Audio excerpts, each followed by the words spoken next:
Hi friends, welcome back to Kullad kitchen. இன்றைக்கி நம்ம கிச்சனில் என்ன பார்க்க போகிறோன்னா, ஒரு ஈஸியான ஈவினிங் ஸ்நாக். வேர்க்கடலையை பயன்படுத்தி காரசாரமாக ஒரு சூப்பரான ஈவினிங் ஸ்நாக் தான் பார்க்க போகிறோம். செய்யவும் ரொம்ப ஈஸி, டேஸ்ட் அவ்வளோ சூப்பராக இருக்கும். ஸோ இந்த ஈஸியான ஈவினிங் ஸ்நாக்கை எப்படி செய்யலான்னு பார்க்கலாம்.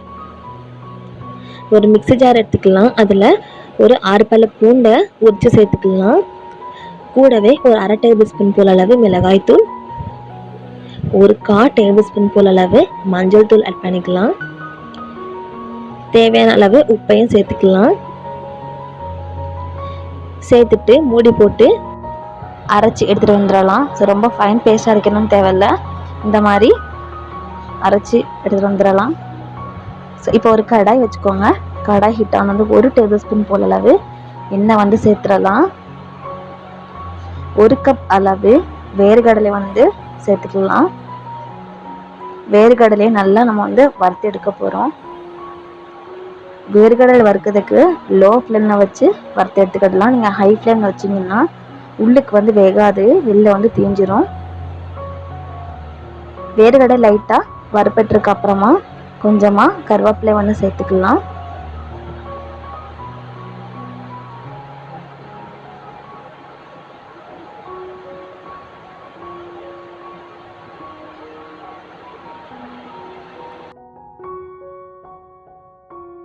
இந்த மாதிரியே லைட்டாக கலர் சேஞ்ச் ஆயிடுச்சு. இப்போ நம்மளுக்கு நல்லா கடலை வறுப்பட்டுருச்சு. இப்போ நம்ம அரைச்சி எடுத்து வச்சுருக்க பேஸ்ட் இதில் சேர்த்துடலாம். சேர்த்துட்டு ஒரு வாட்டி நல்லா மிக்ஸ் பண்ணி விட்டுக்கலாம். லோ ஃப்ளேமில் வச்சு வறுத்து எடுத்துக்கிடலாம், இல்லைன்னா கருகிரும். ஸோ ஒரு 2 அல்லது 3 நிமிஷம் போல் வேர்க்கடலை கூட அந்த மசாலாலாம் நல்லா பிடிக்கிற மாதிரி வறுத்து எடுத்துக்கிடலாம். 2-3 நிமிஷம் கழித்து ஸ்டவ் ஆஃப் பண்ணிடலாம். இப்போ நம்ம ஒரு பிளேட்டுக்கு மாற்றி சர்வ் பண்ணிடலாம்.